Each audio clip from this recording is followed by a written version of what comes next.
All right, well, my name's Steve Welch. I've been a fishing guy for 27 years. Through the years, I've been kind of known as the rigging guy. Back when I used to do seminars at the shows before PowerPoint, I always brought a lot of my stuff, set a table up, showed people how to rig. What we're going to do today is rig a live bait spinner rig, single hook minnow rig. I'm going to do other videos how I do my slip bobbers, a lot of ways that I rig stuff. I rig my jig poles. But today, this is what we're going to do. Now, on this table, you can see, I really prefer these Northland spinner blades. Why? If you look at the back side of them, they're really deep fluted, which means at slow speeds, they really spin easily. And look at the bright colors on them. Shelbyville, can't go wrong. Chrome and blue, chartreuse and orange, can't go wrong. Pink and white, Sauger love pink and white, can't go wrong. But those are definitely the highest quality blades that I know of. Those are number 4s. You can step down to the size under that, which I believe is a 5. Both of those sizes work. I'm using this larger one this year. So the way I tie this, way different than you can buy them. If you buy them, they're going to be 10-pound test, they're going to be straight mono, and they're going to be 6 foot long. We intentionally pull these bouncers and spinners through stumps and through standing timber, intentionally. So if you get too long, your spinner drops towards the bottom and gets hung up very easily. So the way we tie these things, first off, I don't use 10 pound, I use 15-pound fluorocarbon. There's no stretch in it. So that way you don't lose any fish, and it doesn't break very easily. So you have to tie a snell knot. This is a number 4 eagle claw laser sharp hook, an octopus hook, right there. Okay, now for a snell knot, I go through the line from underneath. I put this loop about to the end of the hook. You see the end of the hook? Then I take this and I start wrapping. And I wrap it right all the way as far as I can go, until my thumb and finger start hitting it right in there. That's about far enough. Then come back and go through that eyelet the same direction. Okay? Now you have a snell knot. Why do you use a snell knot over a clinch knot, over a lot of blood knot, a lot of others? Is that reason right there. It doesn't spin. Hook stays straight up. And that's critical when you're pulling these spinners, because you don't want your minnow back there doing this, or your crawler. Straight up. Then I'm using these beads. I like these Lindy beads. 5mm.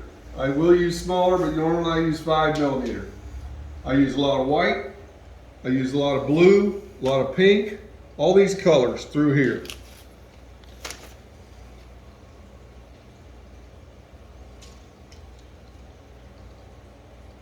This bigger blade, I'm running 5 of them. On the smaller blade, I would strip down to 4, and I'm going to show you here in a minute why. There's 2, 3, 4,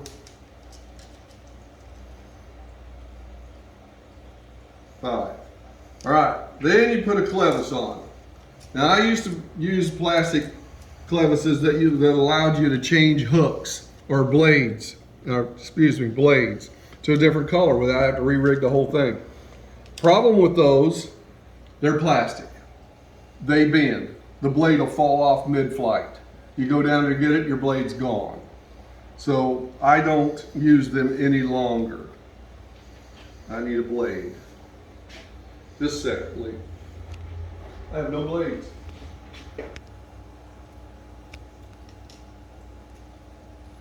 Okay. On this clevis, you're blind as I am, it's hard to hit both holes. If you don't hit both holes, you're going to know it. Put this through your blade, like so.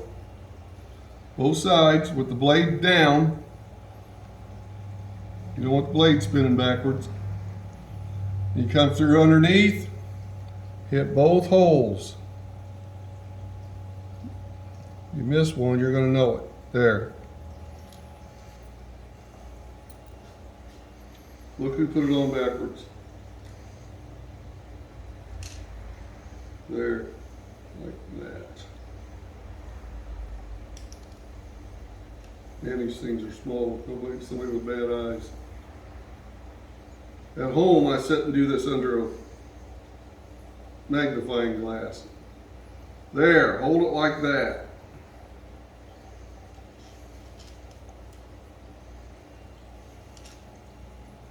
Through both holes. There. There's what your rig's going to look like. Now, if we would have had four beads on there, look how much lower the blade's going to be. It's going to be down in the hook. That's why we go with 5 beads. You don't want your blade getting down there where it'll interfere with that. So then I don't make these 6 foot long. Look how long the whole thing is. 18 inches. I basically go back, double the line, go around my fingers, go through the loop that I just made on my fingers 3 times, and I try to make that loop as small as I can. I'm forcing it back that way, boom, loop. Pull it as tight as you can. Trim off the edge.